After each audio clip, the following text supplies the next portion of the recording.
Hey everybody. Hey everybody, it's Tim from Linessa Farms Specialty and Heirloom Livestock. Thanks for joining us again today.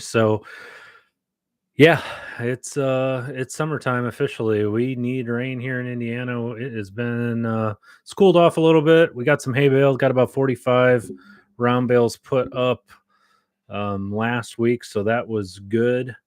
And yeah, looks like we've had a few babies over this last week. We've had a few of our goat kids. We tend to space out our animals a little bit. We like to have babies on the ground all year long if we can, because you never know when a customer is going to call and want a baby, want a kid, or want a lamb. So yeah, so we try to pace our animals out as much as we can to where we can get some animals on the ground during all the months of the year. We're at a lull now. We just kidded our last 3 or 4 does this last week and a half, and so we will be. I think we'll be taking a good long break here. I think I've got a La Mancha doe that's getting ready to kid maybe in 2 months. And other than that, we'll probably be looking at fall time. And we talked about it before about doing the um, artificial estrus induction with a cedar or other medications. And during the really hot months, if your temperatures are getting over 90 degrees during the day, 90, 94, 95, kicking 100 during the day, chances are it's not going to take. So just something for you to consider. We've got lots and lots of people contacting us over this last week with abscesses. We have lots and lots of people contacting us over the last week with worming issues. If you guys are just jumping on, feel free to hop on and say hello. Let me know where you're tuning in from, and if you guys have any questions. I'm going to get started here in a few minutes. I'm just giving everybody a few seconds to hop on. And then we'll get down into the down and dirty, talking about the topics that I wanted to cover this week. Specifically, CL. CL is a nasty word in the sheep and goat industry.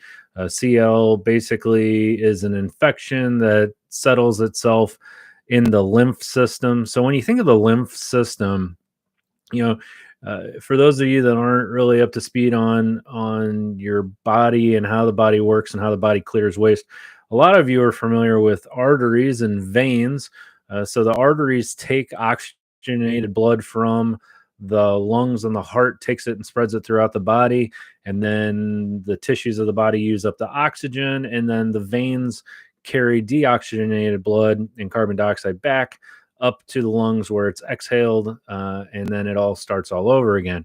Well, there's another system in your body as well called the lymph system, and you may be familiar with lymph nodes, and this is kind of your garbage disposal area that helps to get rid of bacteria and dead bacteria that your antibodies kill, and wastes and toxins and things like that.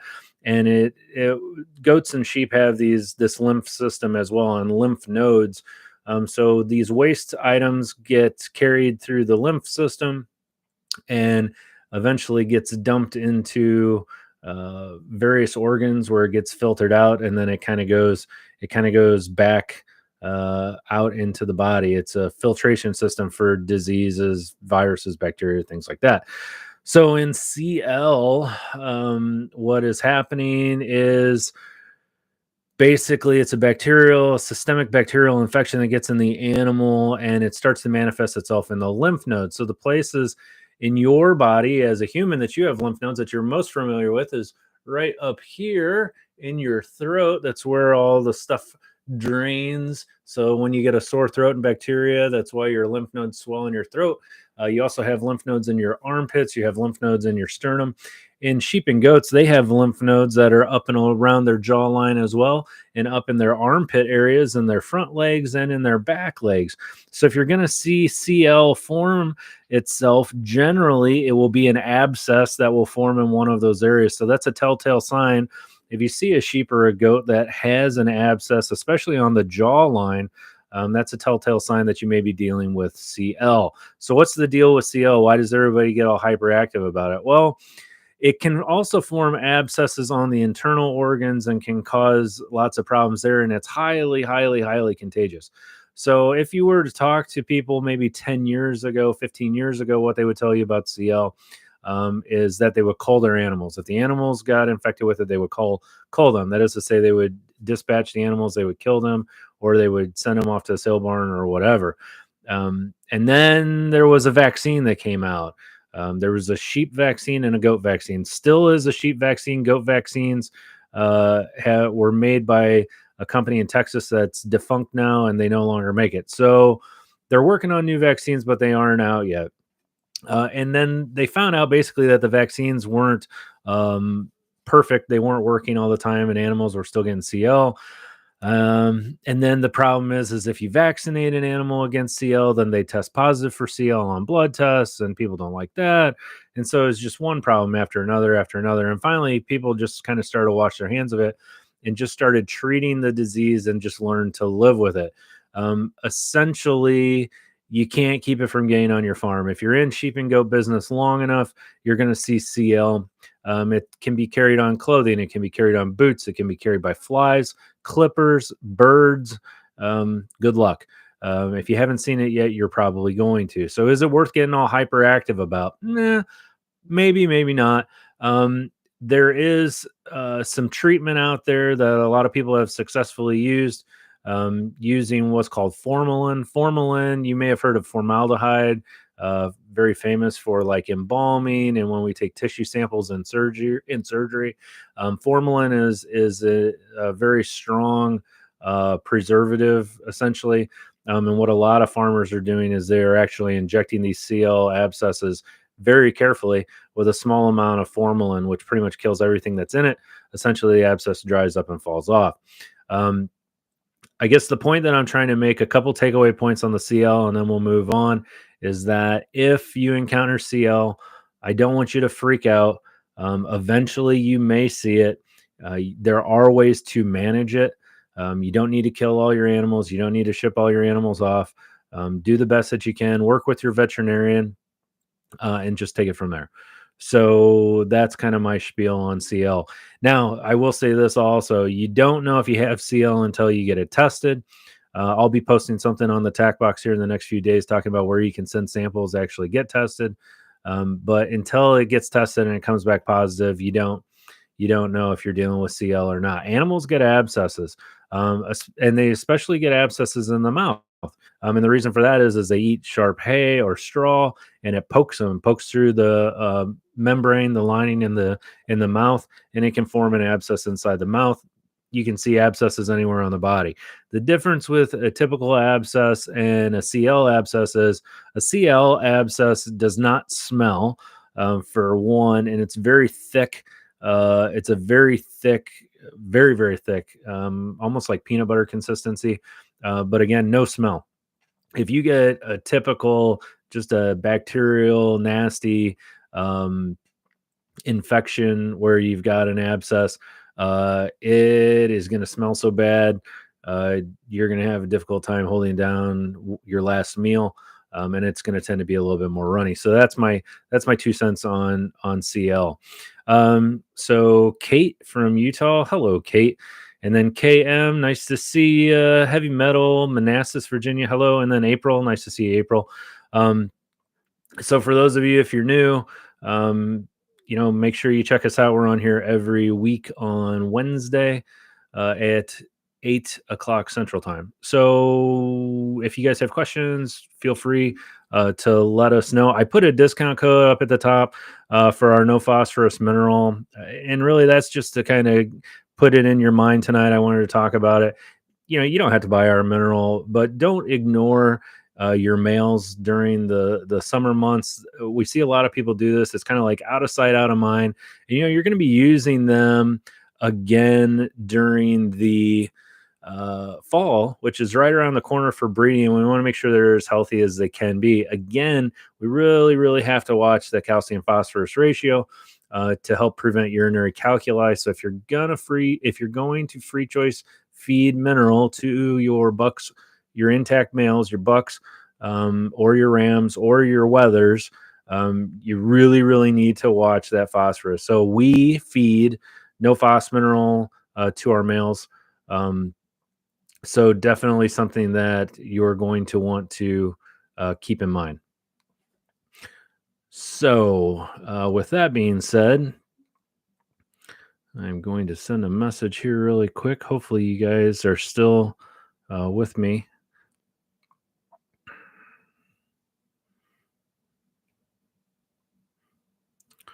All right. I apologize. Just give me 1 second.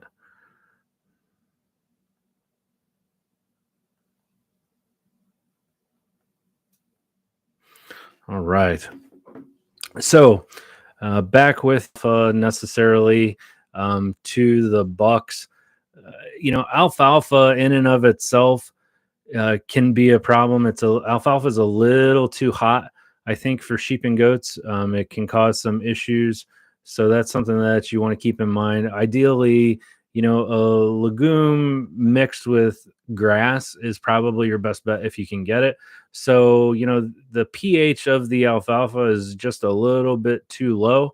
And if you're feeding like straight alfalfa to your sheep or your goats, what you may run into is you may run into an issue where they start spilling their cud. And you'll know if that's happening because you'll go out there and you'll see um, like green slime all around their mouth where they're vomiting, and that's that spilling of their cud. It just upsets their stomach and they start barfing it up. We have alfalfa in our fields that we bale. It's just less than about 40%.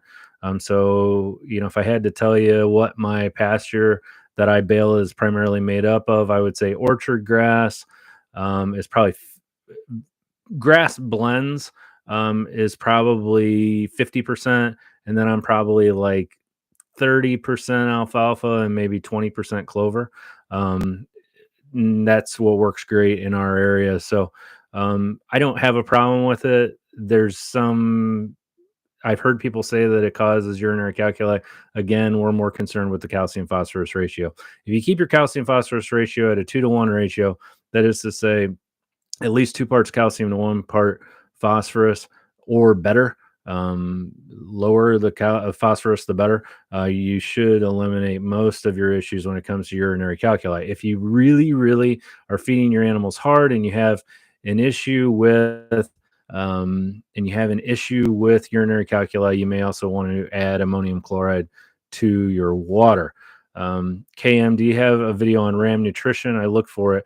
I don't know if we necessarily have a video specifically on ram and buck nutrition, and so that's great. Thank you. I am like struggling to come up with video ideas sometimes, so we will put something together on that one. So packing goat abscesses with gauze. Yeah, I mean, if you feel comfortable doing that, and you're able and you have the material to do that appropriately, then I would say that you're definitely not going to hurt anything. For those of you that have the medical training or the know-how, and you know how to uh, do a pack and a repack, that's something that it definitely isn't going to hurt. You won't want to do that necessarily. For a long period of time. I don't want to get into the deep weeds of packing dressings. If you had iodoform or anything like that, or you had treated gauze that you could pack for a few days and then let it drain and heal, then that might work for you. Something to consider though. But yeah, definitely if you've got the know-how and you feel comfortable doing it, packing an abscess is definitely not anything. In surgery, in people medicine, that's what we would do, is we would drain, pack, and then change out and do that for a few days. So definitely something for you to consider. Kate, thank you for your help with our nasty tasting goat milk.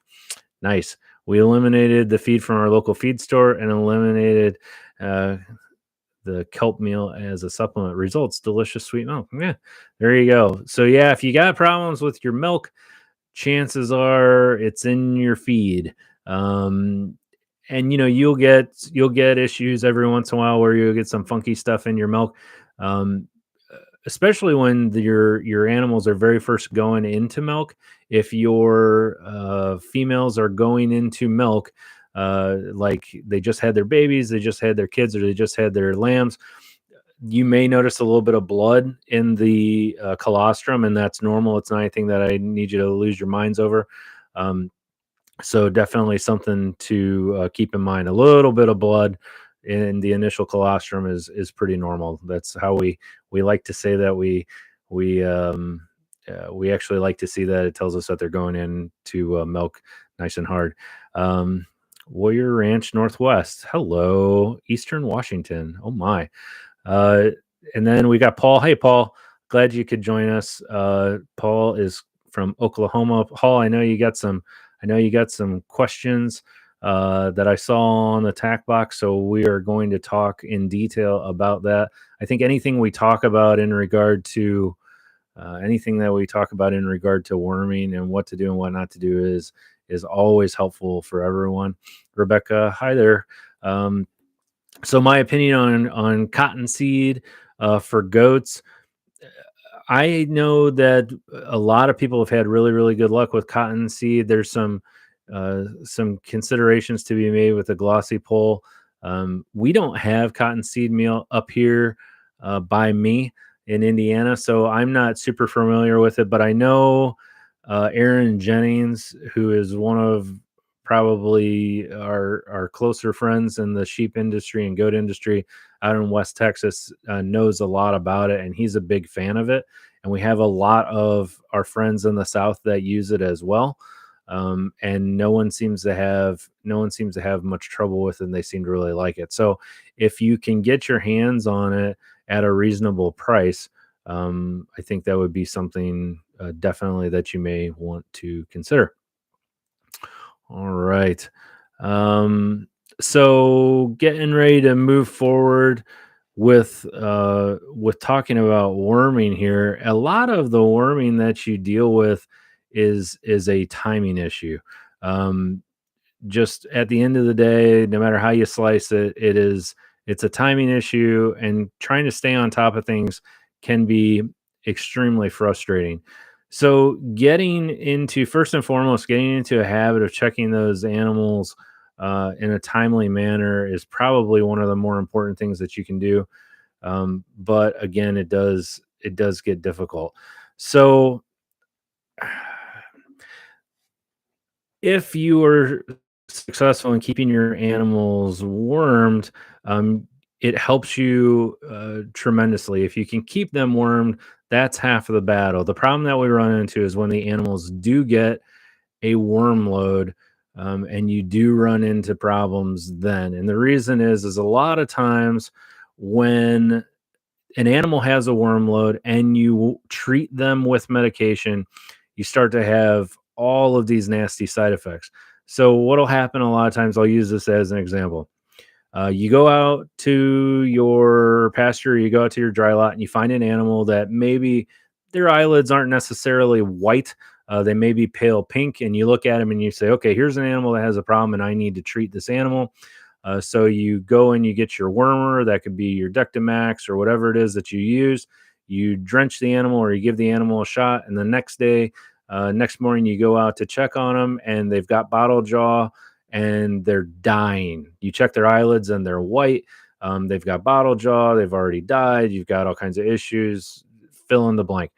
Okay, so what's happening? Well, essentially, what's happening is you've got an animal that's got a very, very heavy worm load, and they've got thousands and thousands of these small parasites that are attached to the lining of their intestine. And when you hit that animal with that medication, they drop all of those worms at the same time. So now you have thousands and thousands of wounds inside that intestinal lining that are now bleeding.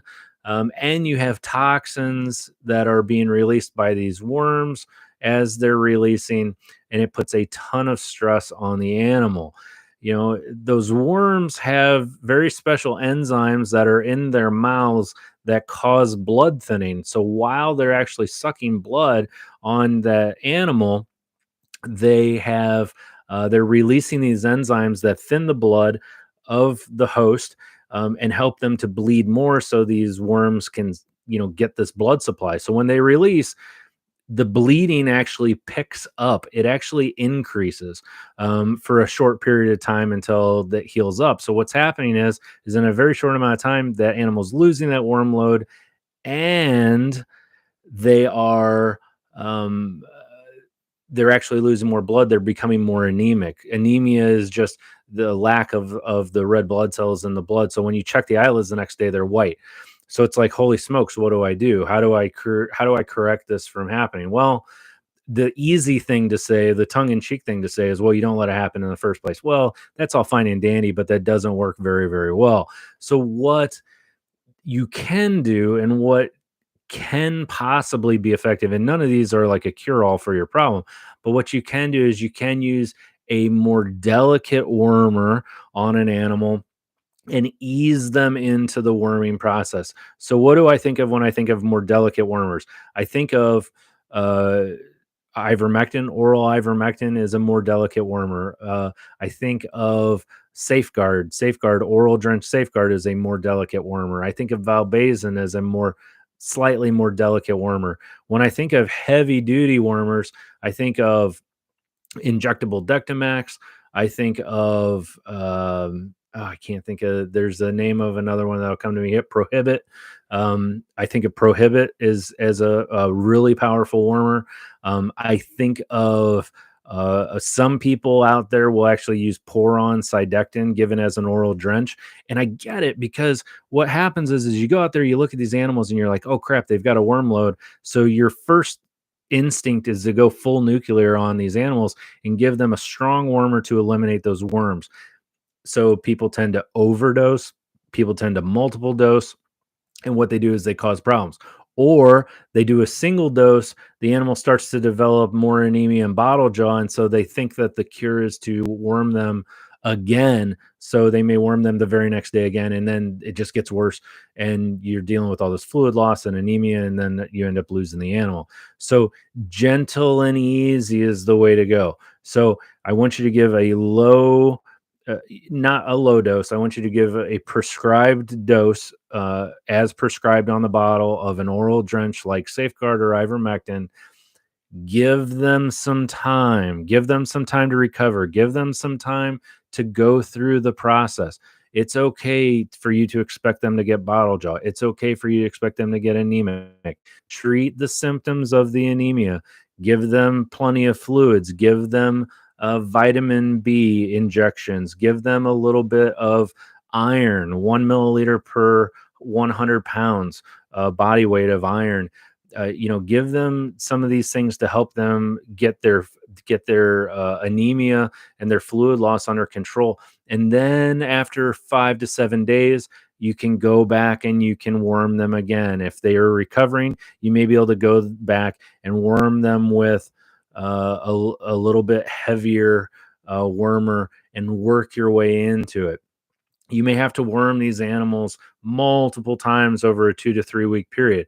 Once you get to where you feel they are wormed properly, so once you get to the point that you've given them, the injectable Dectomax or whatever, then you can move into your maintenance dosing of the copper sulfate wormer. Don't ever, ever, ever hit an animal with copper sulfate wormer when they have a heavy or even moderate parasite load, because it is going to cause them to drop every intestinal worm that they have, and you're probably going to kill them. So they're going into this worming shock.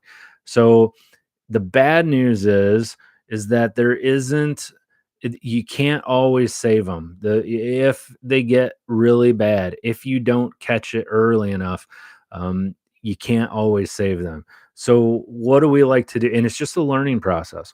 It happens. It's happened to me. It's happened to everyone. One of them gets, slips past your radar. And we had problems with this before we switched to the copper sulfate warmer. So again, what do we do now? Well, what we do now is we worm our babies with the Valbazin, which takes care of what they have, plus it takes care of tapeworms.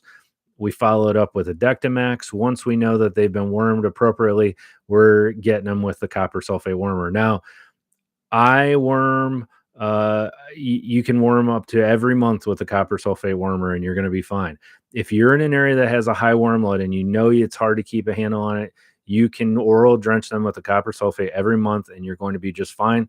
We've been doing it for years. We have had zero problems. We have plenty of other followers that have done this every month. They don't have any problems. So that's what I would advise. That's what I would advise for you. I know it's not a very good answer, but it's the best answer that I can give you. Unfortunately, you may lose some in the middle between getting from where you are to where you need to be. So hopefully that helps you get where you need to go. Brian says, I have a question. I can't get a prescription for Nuflor or Draxxin for help with foot rot in sheep due to not having a vet. I tried copper sulfate as well, and I can give LA 300. Yeah, so the copper sulfate packing on the feet is a great way. Copper is naturally works as an antibiotic. It's an I can't remember if it works as an antiviral as well. But essentially, the copper sulfate packing works really well. You can also use Dr. Naylor's Hoof and Heel, which works really well. That's a zinc instead of copper that's using. And zinc dries things out as well. And then, yeah, you can do LA 300, LA 200. LA 200 and LA 300 are the same broad spectrum tetracycline based antibiotics. It's just a different dose is all. So instead of getting 200 milligrams per milliliter, you're getting 300. So just dose appropriately. Draxxin works great, and so does Nuflor. But Draxxin is going to hurt you real bad. It's going to be about 300. It's going to be about $300 a bottle. And the Nuflor isn't quite as salty, but it's still a little salty. Nuflor does work really good for hoof rot, though. So good question. But yes, you can do the copper sulfate pack that you've seen us do online. April, any tips on prepping for storms? We just had some nasty spring storms with lightning, heavy rains, high winds, knocked down mature trees, broke fences, power outages. Yeah, there's not much that you can do, April, when it comes. We always make sure that we have water set aside so we know we can get our animals water. If you've got a well and you may be looking at experiencing power outages for a long period of time to where you have to have electricity to get water out of the ground, you may want to get a large container to store your water in order to be able to make sure that you can appropriately water your animals. When it comes to trees that have fallen, I want you to keep an eye on specifically on your cherry trees.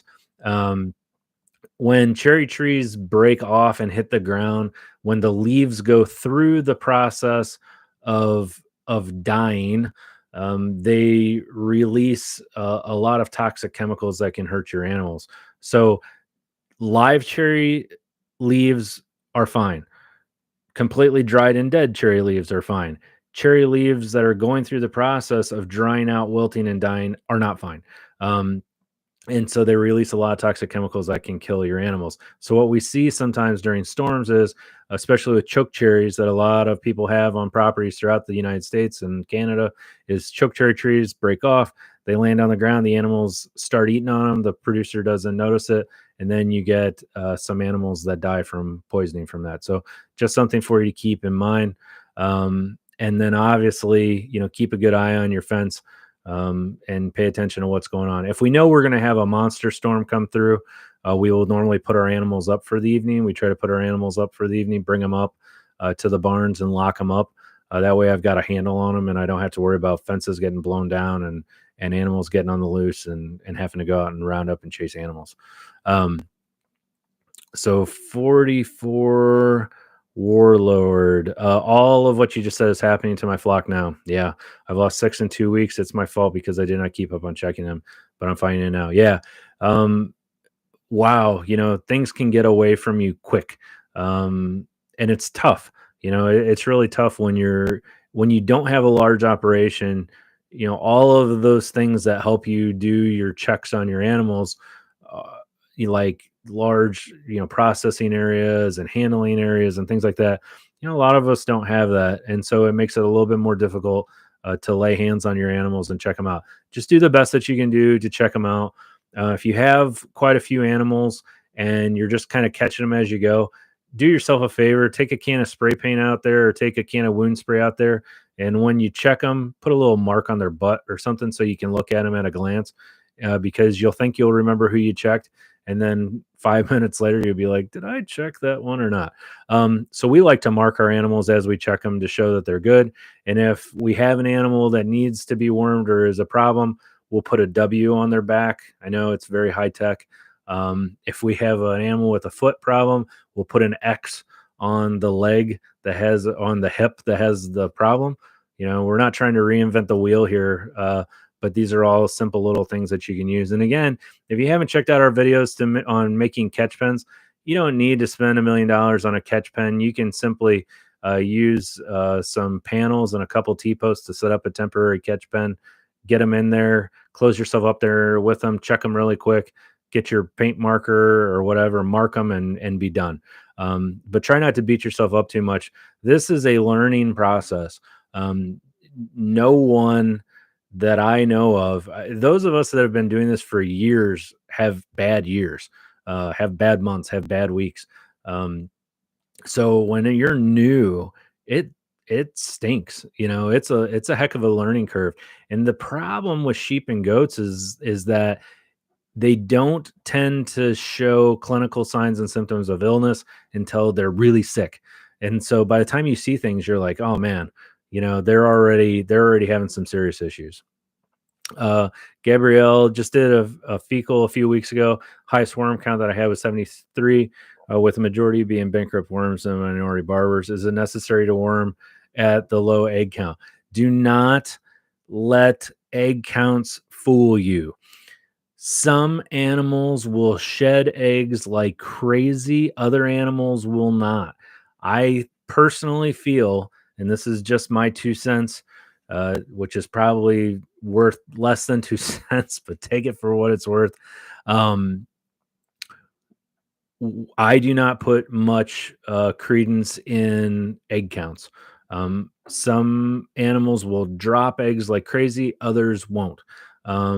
So it's very easy to get hung up in egg counts. Prior to using copper sulfate warmer, I was a pretty big fan of the Fecal scale, because it's just the best tool out there that you can do to help prevent worming resistance, chemical resistance. If you use any of these chemical wormers long enough, you're going to develop resistance on your farm, and then you've got a huge problem that you have to deal with. So at the time before I got turned on to the copper sulfate worming, through University of Kentucky study and some of the other universities that use it, I tried to use Fecal scale as much as I did. And in the back of my mind, I never really liked the Fecal scale, because in my mind, I was like, I don't like the idea of leaving a little bit of a worm load in an animal. And that's what I've always had the problem with the Fecal scale is I'm like, well, I don't like the fact that I look at this animal and I'm like, well, they have a little bit of a worm load, but not too bad. Therefore, I'm not going to treat them. And I get it. I get the process. I understand why it is what it is, because frankly, people abuse the chemical wormers. And that's the best option that you have. But it doesn't mean that I have to like it. So that's where the copper sulfate wormer came into play with me, because they don't develop a resistance to the copper sulfate wormer. So I can worm all of my animals every month if I choose to, if I need to, based on my geographical location, and I'm perfectly fine with that. And if you're not up to speed on the copper sulfate worming, do a search on our videos for Linessa Farms trifecta method and check it out. I know some people, the first time they hear me say that, they just think this dude's nuts. It's not my deal. Like, I didn't invent this. This is how they wormed sheep and goats prior to all these chemicals coming out. And this is what a lot of the universities have gone back to. There's studies on it. You can read it. It works. We don't need to get into that. I know half of you right now are like rolling your eyes like, oh no, are we going here again? No, we're not going to go there.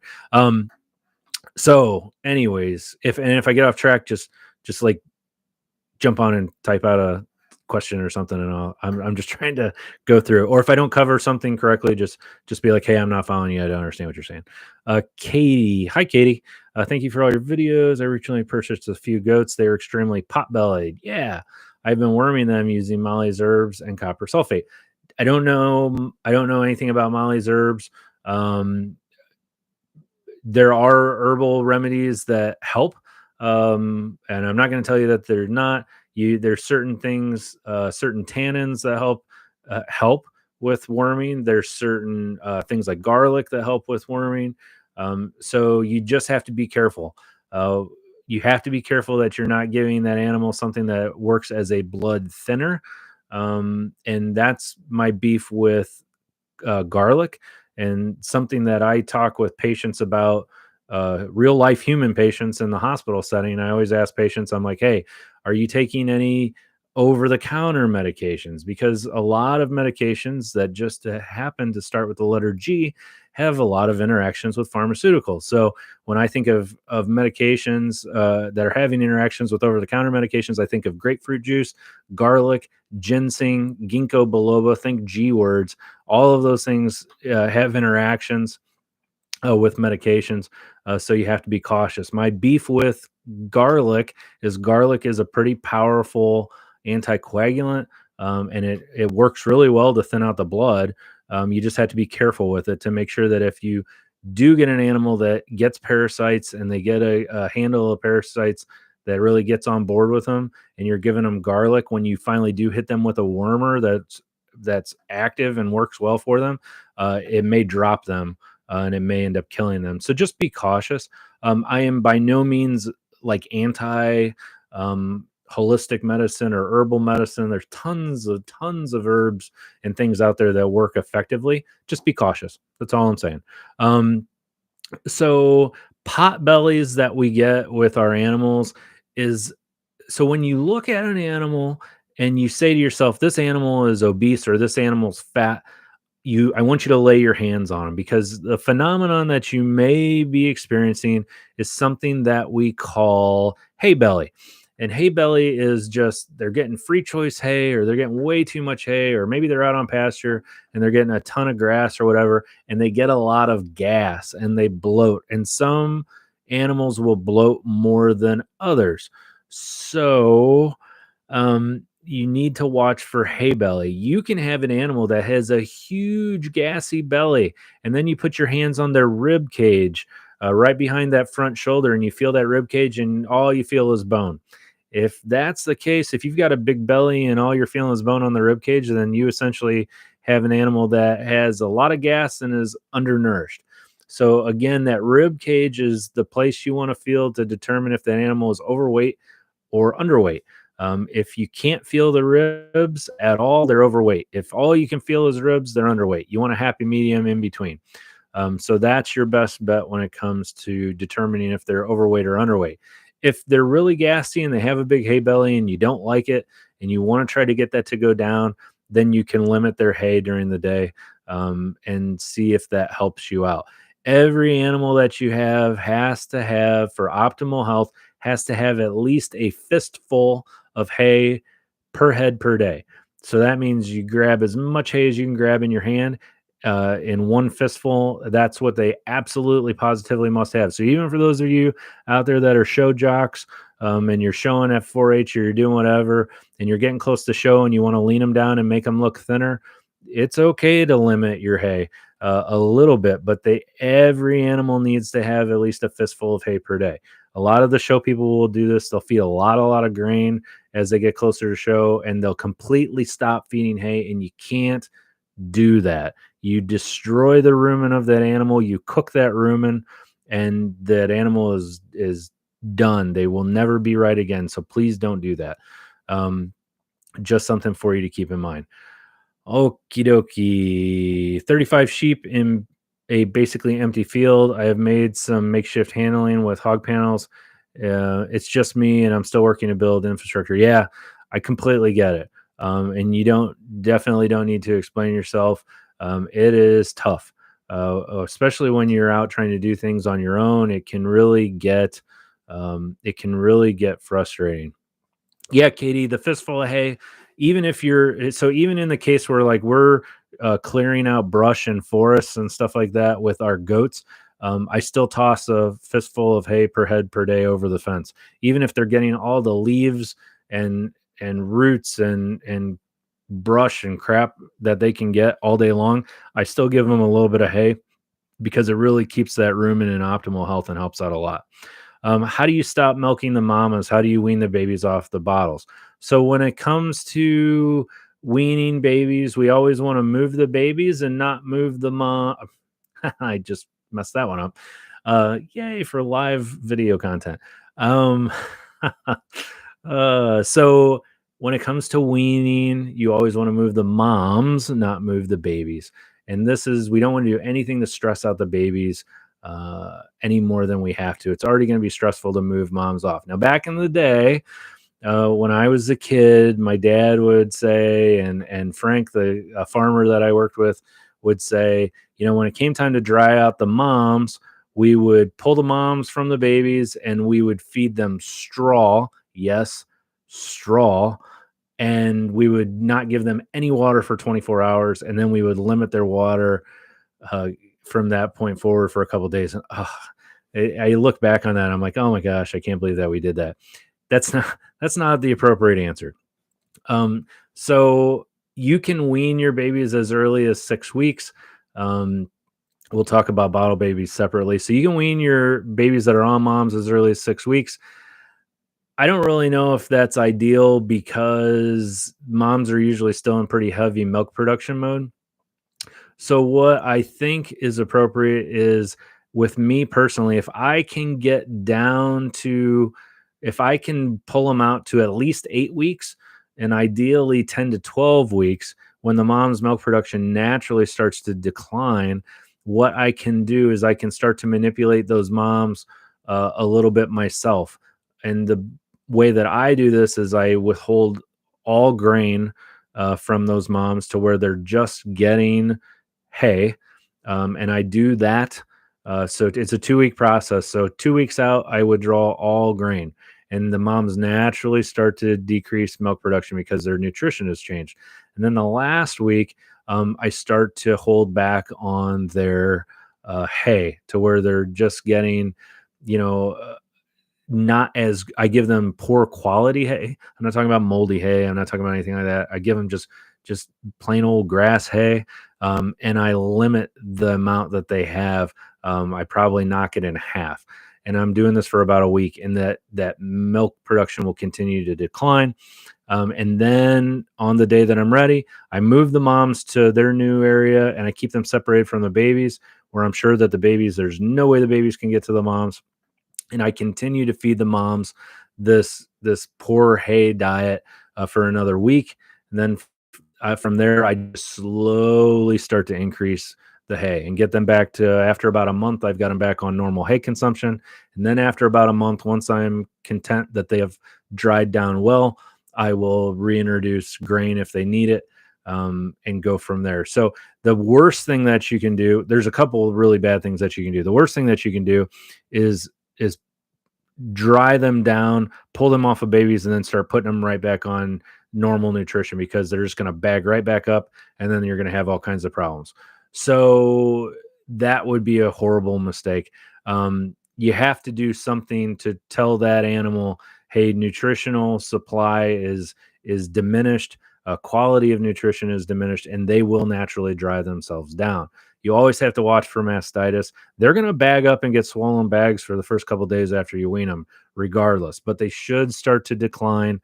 You should start to see a pretty steady decline. If you're watching, you really need to watch your moms. And if you notice that the bag's getting really, really swollen, really, really red, and you feel it, you touch it with your hand and it's really hot, that is a clinical sign of mastitis.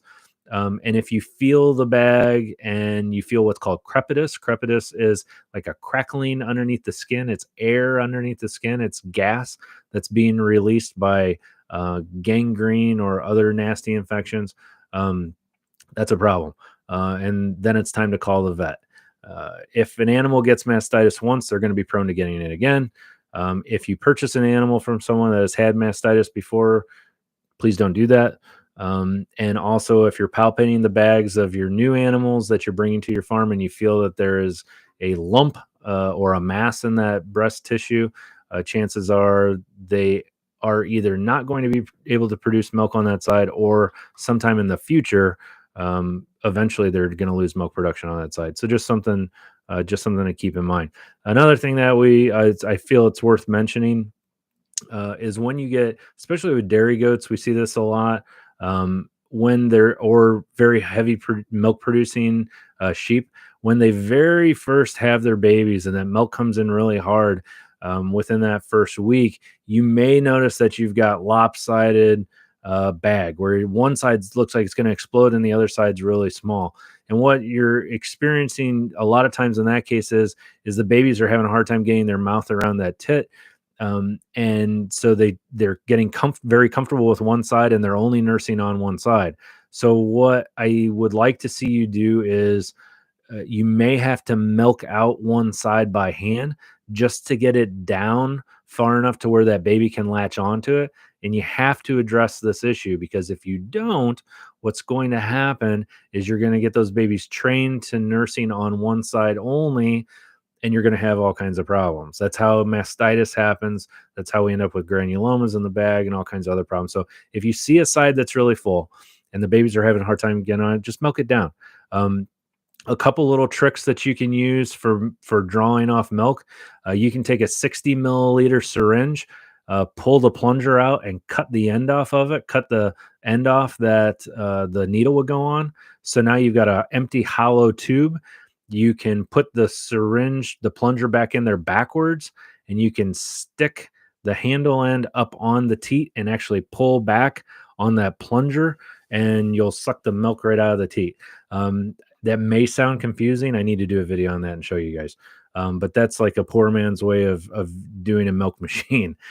So that would probably be helpful. And I'll put out a video on that. Should you stop milking before you breed? Yeah, I mean, those moms, tough answer. Correct answer, yes. So I really think you should give those ewes a break. If you want to maximize birthing numbers, you need to give those ewes a break, let them recover so you can flush them and get them on track to, so when they do estrus, they're dropping as many eggs as they can. If they're still putting a lot of energy and nutrients into milk production, you're setting yourself up for a decreased number of eggs being dropped during estrus, and that would be my main concern with that.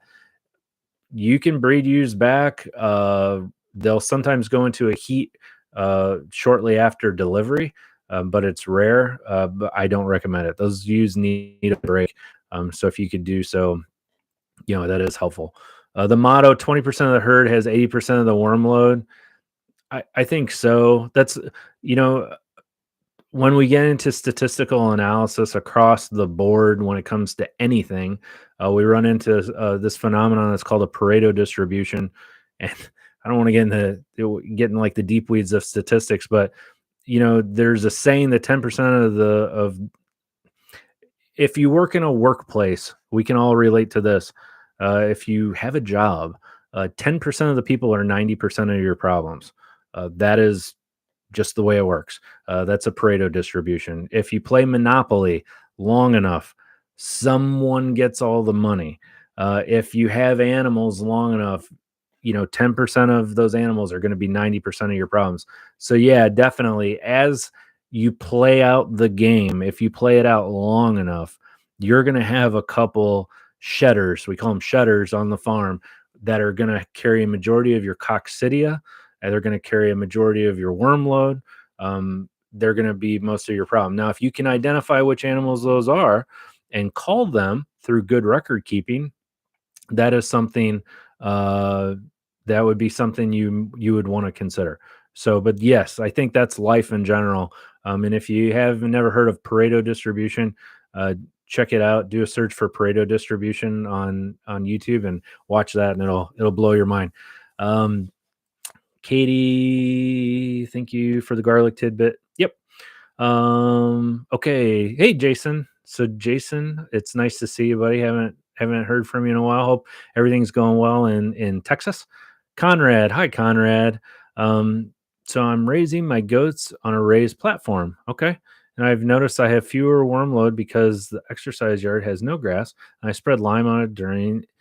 Yeah, absolutely. So, you're keeping animals, if you're keeping animals out of mud and muck and feces and things like that, you're breaking the life cycle of the parasites as much as possible. And when you place lime on your ground, essentially you're changing the pH of that ground and you're making it less hospitable, I guess is the best way to put it, to parasites. So lime works really good. Anytime we clean out our pens, our barn, anything like that, I like to use lime to line the bottom of my pens. It does a great job, and it just makes the pH as such that it's not very hospitable to the animals. Now, not to say that nice green pastures and things like that can't transmit worm loads. It can. That's part of the worm life cycle, and that's why the rotational grazing happens. These larvae basically climb up the stems of grasses, and the animals eat them and ingest them, and you run into issues.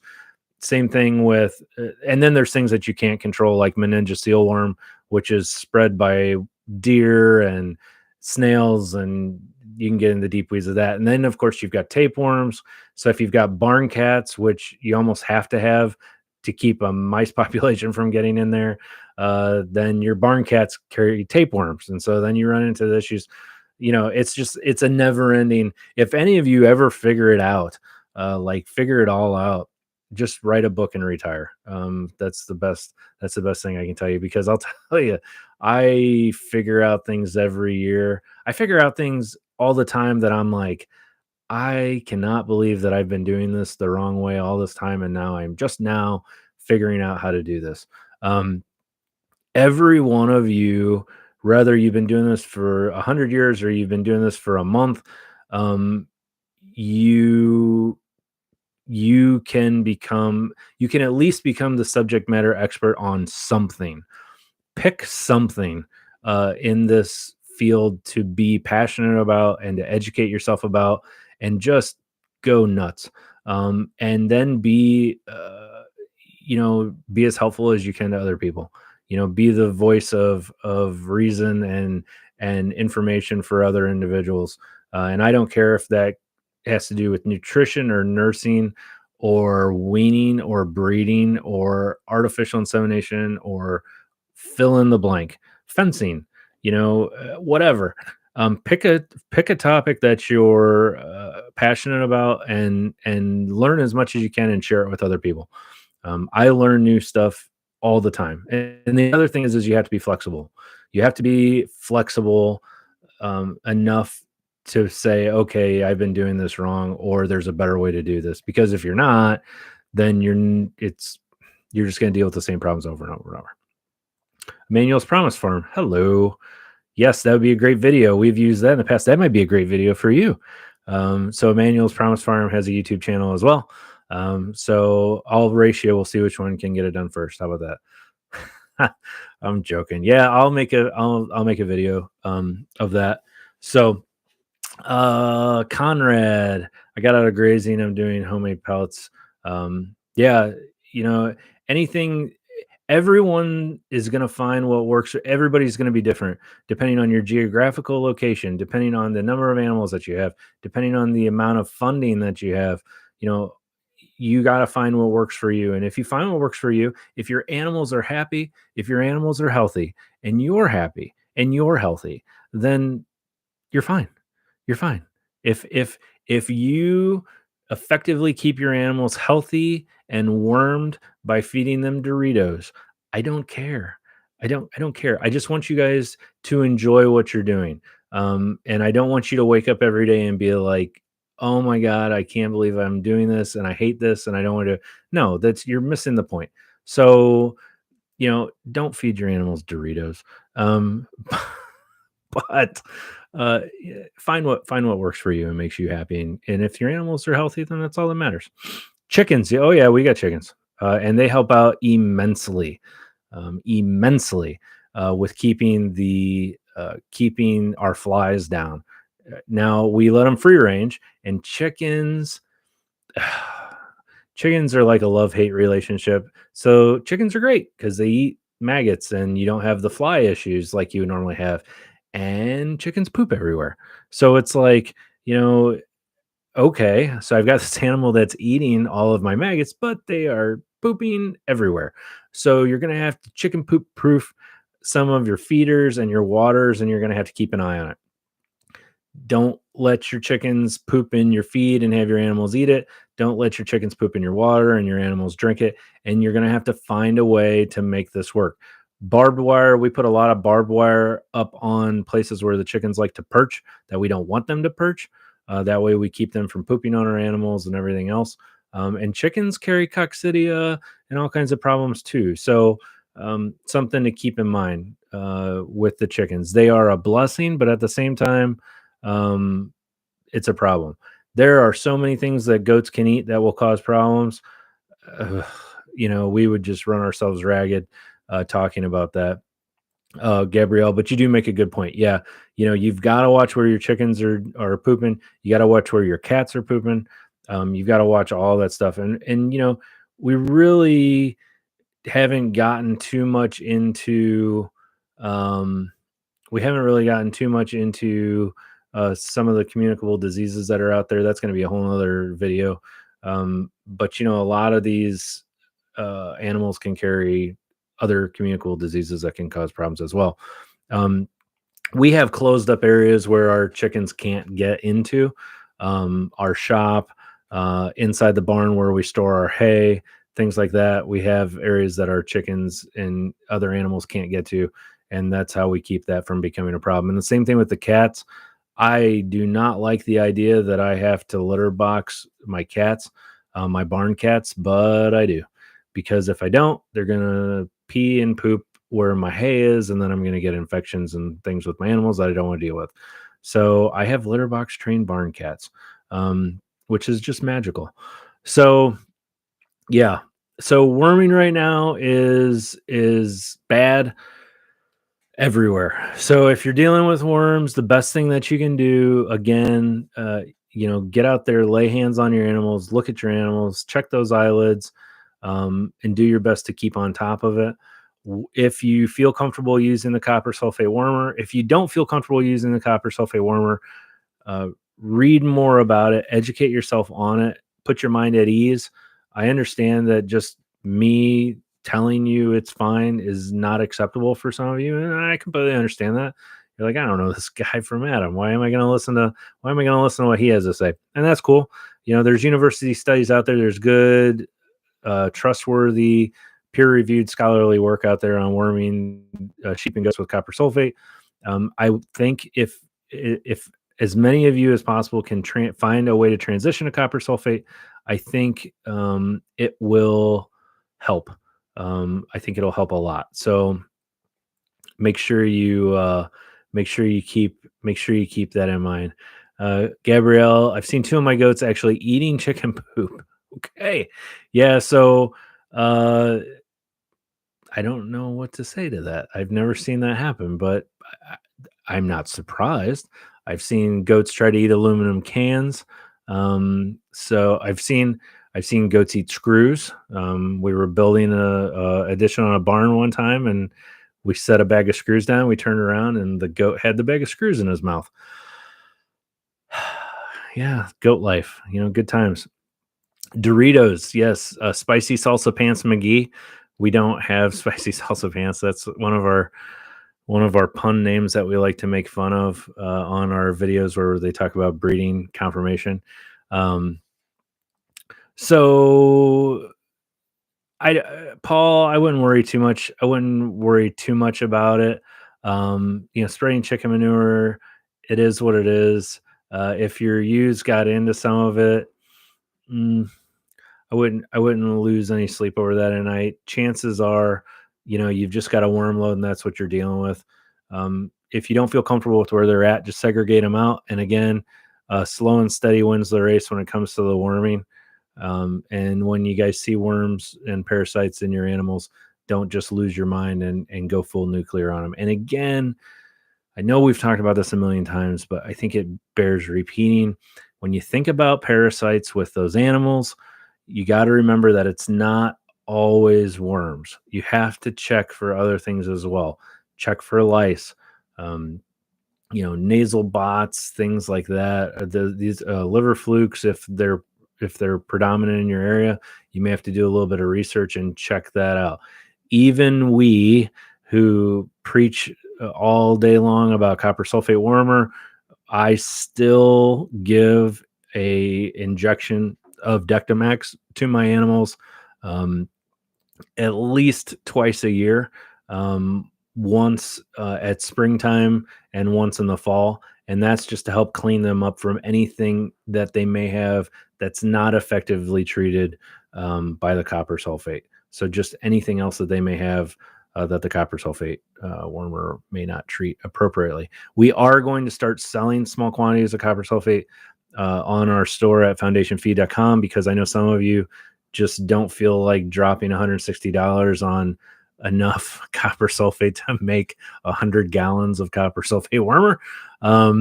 Yeah, I didn't think about that before, but someone brought that to my attention. So we will start carrying that relatively soon as well. If you didn't catch the discount code that I put at the top for the no phos mineral, check that out, 40% off. Use the discount code. If you got a good mineral that you're comfy with, then by all means, just consider using that. All right. Anyone else have any questions before we call it a day? We're coming up on the 4th of July weekend. I hope all of you have a very safe weekend. And I'm going to leave you with this. Don't forget that you are going to have people. Conrad. So what does the copper sulfate and Dectomax? So the copper sulfate is 100 milliliters per head for the adults, 50 per head for the babies. I know that's a lot. I have a few monster sheep that are, over the 300 mark, and I'll actually worm them with up to 200 mLs. The Dectomax is one. It's actually like one and change, but I think effectively you can do 1 milliliter per 100 pounds of body weight and be effective. The good news is the directions for the Dectomax are actually on the bottle. We have a video on that. I believe I'll post if we're not building a doghouse or a ram. All right. So I'm going to leave you with this. Individuals are going to be shooting off fireworks this weekend, at least probably are going to be shooting off fireworks this weekend. Scared sheep and goats in a pasture or in a pen, hearing loud booms and everything else are not a fun mix. So if you have your animals out on a temporary rotational grazing setup with only a couple wires or even electro netting, or they're not somewhere that they're comfortable with, please consider bringing your animals up to your barn and keeping them secure for a couple evenings until everybody gets the fireworks out of their system. You do not want your animals to get spooked and to get hurt. So keep that in mind. I really like talking with you guys. I'm glad we have such a good turnout and that you guys have been so kind as to ask your questions and give me the thumbs up. If you haven't done the thumbs up yet, please go ahead and do that. It does help us out immensely. If you have questions, comments, concerns, you guys can always reach me. You can send me an email at customerservice@linessafarms.com. You can also jump on the Tack box. If you're not a member of the Tack box, please join the Tack box. Go to just do a search on Facebook for Linessa Farms and do a search for Linessa Farms Tack box. You'll find us on there, and you can ask questions to your heart's content all week long until I see you guys next week. So it's nice visiting with you guys. I hope everyone has a great and safe weekend, and I will talk to you next week. So I am Tim from Linessa Farms Specialty in Heirloom Livestock. Thanks for joining me again, and I look forward to seeing all of you again next time.